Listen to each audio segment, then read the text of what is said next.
हाथरस में एक ऐसी घटना सामने आई है जिसने चारों तरफ हड़कंप मचा दिया।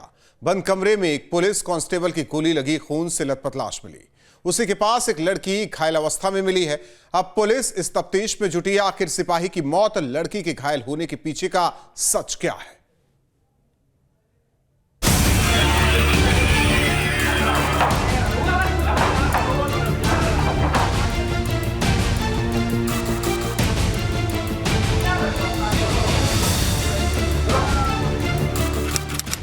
गुरुवार दोपहर 9 जनवरी 2025 जलेसर रोड, श्यामनगर, हाथरस।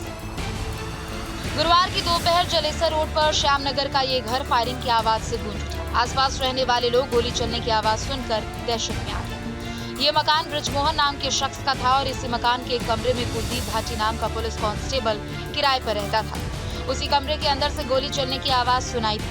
सूचना पर कोतवाली सदर के inspector Vijay Singh police force के साथ मौके पर पहुंचे, लेकिन जिस कमरे से गोली की आवाज आई थी वो अंदर से लॉक थी। जिसके बाद पुलिस ने कमरे तक पहुंचने के लिए 2 दरवाजे खुलवाए। एक दरवाजे को कटर से काटा गया और जैसे ही पुलिस उस कमरे के अंदर दाखिल हुई, अंदर का मंजर देखकर उसके होश उड़ गए, क्योंकि कमरे में एक पुलिस कांस्टेबल कुलदीप भाटी की गोली लगी हुई खून से लथपथ लाश फर्श पर पड़ी थी। पास में ही गंभीर रूप से घायल एक लड़की बेसुध पड़ी थी।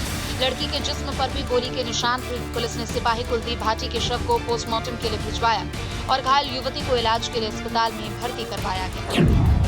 सिपाही कुलदीप भाटी हाथरस जिले के चक्रसीनपुर का रहने वाला था। वह 2016-17 बैच का सिपाही है और शादीशुदा है और उसके 2 बच्चे भी हैं। कुलदीप हाथरस पुलिस लाइन में 2 साल से तैनात है। श्यामनगर में कांस्टेबल कुलदीप भाटी किराए पर रहता था। पुलिस ने आशंका जताई है कि सिपाही कुलदीप ने पहले युवती को गोली मारी और फिर खुद को गोली मारकर सुसाइड कर लिया। मौके पर मौजूद पुलिस की फील्ड यूनिट असलहा की तलाश कर रही है। हाथरस जनपद के कोतवाली क्षेत्र से एक दुखद सूचना प्राप्त हुई, जिसमें हमारे एक सिपाही उसको भी गोली लगी है और साथ ही में एक महिला है, उसको भी गोली लगी है। हमारे सिपाही जो है कुलदीप भाटी, उनकी दुखद मृत्यु हो चुकी है और जो महिला है उनको अभी तुरंत चिकित्सा हेतु डिस्ट्रिक्ट हॉस्पिटल लाया गया, जहाँ से इनको अभी आगरा एक रेफर किया जा रहा है। कमरे के अंदर पलंग पर जो युवती घायल अवस्था में मिली है वो हाथरस जंक्शन क्षेत्र के गांव जलालपुर की रहने वाली है। युवती ने अस्पताल में बताया कि उसे सिपाही कुलदीप भाटी ने ही गोली मारी। हालांकि सिपाही से उसके क्या संबंध है, इसकी जानकारी उसने नहीं दी। युवती की गंभीर हालत को देखकर फिलहाल उस पर जानकारी का दबाव नहीं बनाया गया। गोली किसने मारी है? गोली किसने मारी है आपको? कुलदीप। कौन है कुलदीप? कुलदीप भाटी। कौन है ये? मेरे दर्द हो रहा बहुत। कुलदीप भाटी कौन है आपका? दर्द हो रहा बहुत। दर्द हो रहा है बहुत। इंजेक्शन लगा दो। जल्दी से, मेरे दर्द हो रहा है। आपका नाम क्या है? मेरे कहाँ की रहने वाली हो? जलालपुर। लाड़पुर जलालपुर। हाँ।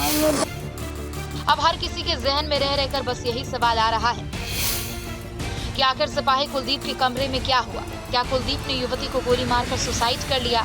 घायल युवती का सिपाही कुलदीप के साथ आखिर क्या संबंध है? क्या घायल युवती के साथ सिपाही का प्रेम प्रसंग था? क्या इस घटना के पीछे कोई गहरी साजिश है? क्या सिपाही कुलदीप की तीसरे किसी शख्स ने हत्या की? क्या ये मामला लव ट्रायंगल का है? फिलहाल ये तमाम सवाल हर किसी के लिए पहेली बने हुए हैं। पुलिस इस खौफनाक घटना की गहराई से जांच कर रही है ताकि सिपाही कुलदीप के बंद कमरे का सच बाहर आ सके। घटना के बारे में विस्तृत जानकारी की जा रही है और जितनी भी हमारी फोरेंसिक टीम है और अन्य टीम है, इस संबंध में आवश्यक कार्रवाई करेंगे। कुलदीप भाटी की ड्यूटी कहाँ है सर इस समय? वो पुलिस लाइन में। कमरे में हुए इस खौफनाक कांड का सच चाहे जो भी हो, लेकिन इस घटना से पड़ोसी भी दहशत में आ गए हैं। अब हर किसी को सिपाही कुलदीप की मौत के सच का इंतजार है और पुलिस भी इस पहेली को सुलझाने में जुटी है। क्राइम कंट्रोल के लिए team news team. News nation अब व्हाट्सएप पर खबरों की ताजा अपडेट के लिए न्यूज नेशन के इस QR कोड को स्कैन करें।